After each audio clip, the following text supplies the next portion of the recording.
اولاد اگر مانگی ہے تو کس سے مانگنی ہے؟ اولاد اگر مانگی ہے تو ایک رب ذوالجلال سے مانگنی ہے۔ لیکن ہمارا معاشرہ پرانے زمانے میں تو بہت سے ایسے لوگ ہوا کرتے تھے جو اولادیں مانگنے کے لیے کسی مزار کے پاس جایا کرتے تھے، لیکن ہم اپنی تاریخ دیکھ لیں، قرآن کریم دیکھ لیں، ہم سنت رسول صلی اللہ علیہ وسلم دیکھ لیں کہ ہمارے بڑوں کا، ہمارے سلف صالحین کا طریقہ کیا رہا ہے۔ زکریا علیہ السلام بڑے نبی ہیں، بڑے رسول ہیں، اولاد نہیں ہے ان کی، ان کو فکر ہوئی کہ علوم نبویہ کی خدمت میری موت کے بعد کون کرے؟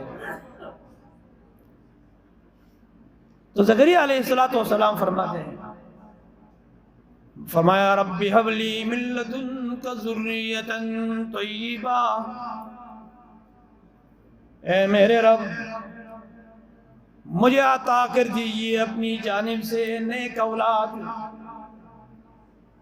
پاک اولاد مجھے عطا کر دیجیے، انک سمیع الدعاء، بے شک تو ہی ہے پکارے سننے والا۔ بڑا نبی ہے زکریا علیہ السلام،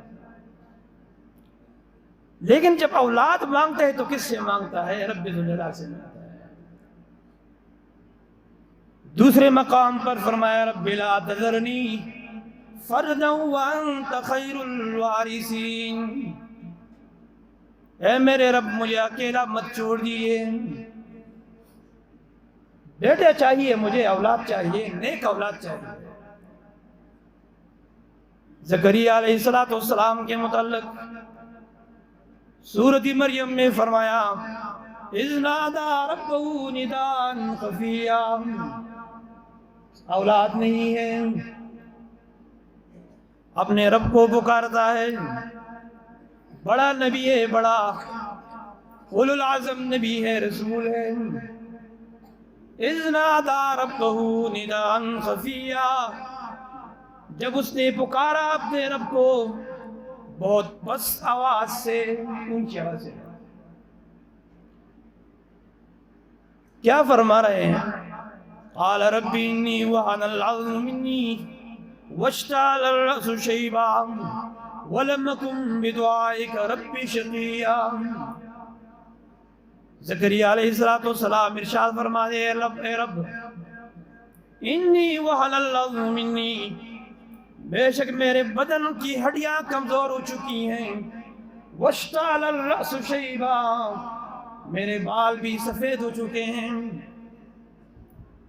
وَلَمْ أَكُنْ بِدُعَائِكَ رَبِّي شَقِيًّا، اے میرے رب میں تیری پکار سے کوئی محروم نہیں ہوں، میں اگر پکاروں گا تو تجھے ہی پکاروں گا، کسی اور کو نہیں۔ یہ زکریا علیہ السلام ہے، اولادیں مانگتے تو کس سے مانگتے؟ رب ذوالجلال سے مانگتے۔ ابراہیم علیہ السلام کی اولاد نہیں ہے، سورۃ الصافات میں فرمایا رب ہب لی من الصالحین، اے میرے رب مجھے عطا کیجئے نیک اولاد۔ یہ ابراہیم علیہ السلام، زکریا علیہ السلام بیٹے مانگتے ہیں، لیکن کس سے مانگتے ہیں؟ رب ذوالجلال سے۔